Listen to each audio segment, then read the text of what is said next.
Welcome back everyone, I hope you're all well and as pumped for this video as me, but without dragging this out any further, let's get into it. Throughout this season and this year, a theme has slowly been building around the potential of guardians wielding dark powers and what that would mean if we did. So rather than have a philosophical debate about the morality, instead we're going to look at examples within the lore, and I think we should start with the most notable of which is of course Dredgen Yor, a guardian whose very existence became corrupted. Dredgen Yor, originally named Razor Lazia, was an infamous guardian who fell to darkness and became one of humanity's most hated villains. He was first armed with an auto rifle known as Inferno and a hand cannon called Rose, which would later become Thorn. Troubled by strange nightmares, Razor went to the moon, presumably in search of the Hive, and encountered Zyor the Blessed, who prophesied he would one day fall. Undeterred, Razor fought off her consort and unnamed Hive Knight. For hours trapped inside the Hellmouth, he would succeed in killing the knight, whose chitin he took as a trophy to adorn Rose, before he left with his ghost to warn the city, unaware of the corruption that would later influence him. Eventually he was overtaken by the whispers of the Hive Wizard completely, corrupted by his Rose. The noble man stood. People looked to him, for he was a beacon, hope given form, yet still only a man. And within that truth there was great promise. If one man could stand against the night, and so too could anyone, everyone. In his strong hand the man held a rose, and his aura burned bright. When the man journeyed on, the people remembered. In his wake hope spread. But the man had a secret fear. His thoughts were dark. A sadness crept from the depths of his being. He'd been a hero for so long, but pride had led him down sorrow's road. Slowly the shadow's whisper became a voice, a dark call, offering glories enough to make even the brightest light wander. He knew he was fading, yet he still yearned. On his last day, he sat and watched the sun fall.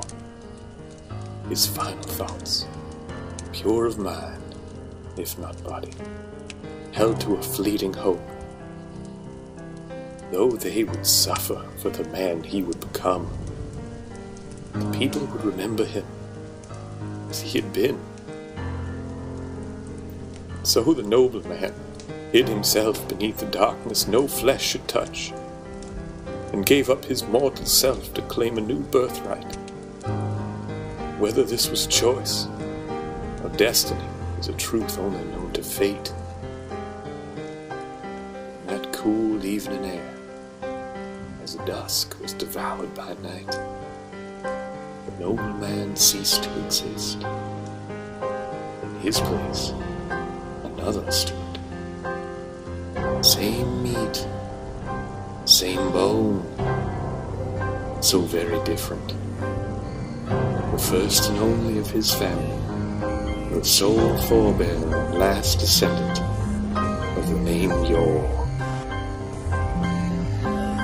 In his first moments as a new being, he looked down at his rose, and realized for the first time that it held no petals, only the jagged purpose of angry thorns. Abandoning his name, Dredgen Yor began wielding the dark sorcery of the Hive, killing innocents wantonly and consuming their light. But more than that, he became a living embodiment for the sword logic. He would allow his enemies to fire first and then would kill them, proving that it was he who was stronger, he who deserved to live. Yor was responsible for the destruction of the settlement Palamon, and the death of its protector, the guardian and owner of the last word, Jaren Ward, however sparing his protege Shin Malfur, which ultimately led to his demise upon Dwindler's Ridge. Now, we stood silent, the sun high. Seconds passed, feeling more like hours. He looked different. He seemed now to be weightless, effortless in an existence that would crush a man burdened by conscience. My gaze remained locked as I felt a heat rising inside of me.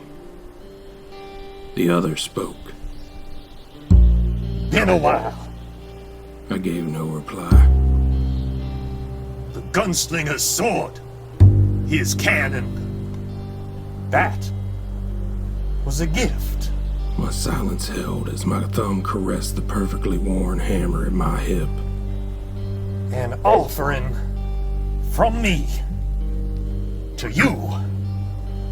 The heat grew, centered in my chest.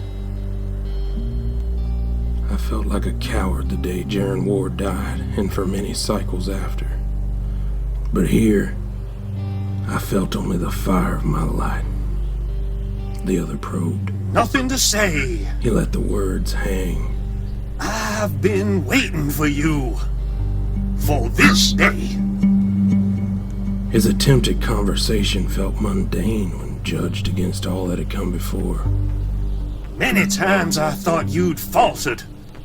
Given up. All I'd lost,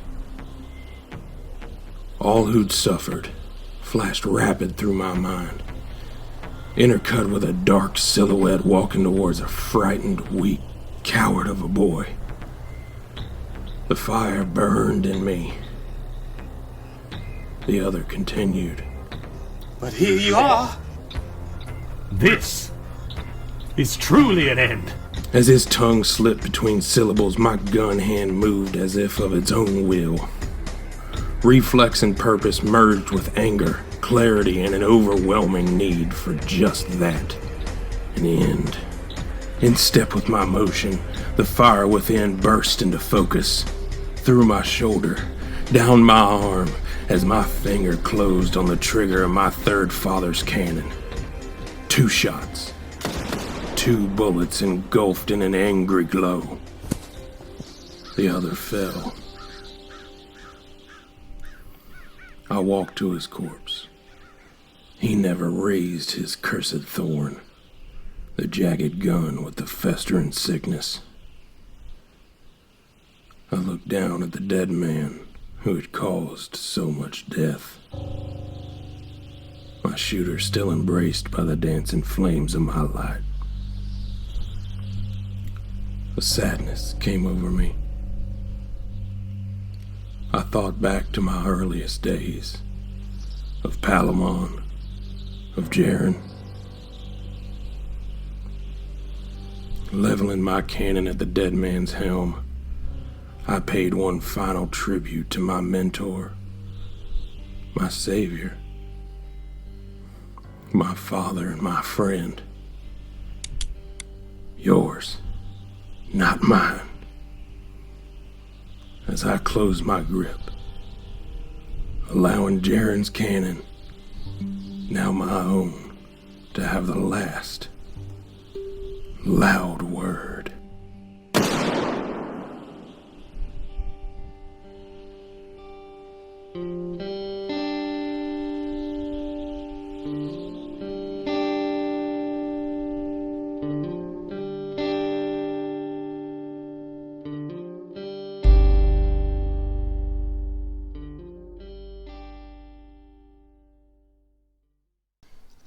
And the darkest shadow known to humanity would be killed, but his legacy would live on.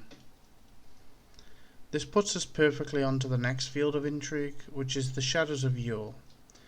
At face value, the Shadows were disciples of Yore who hoped to gain his dark powers for themselves through replica versions of his weapon, the Thorn.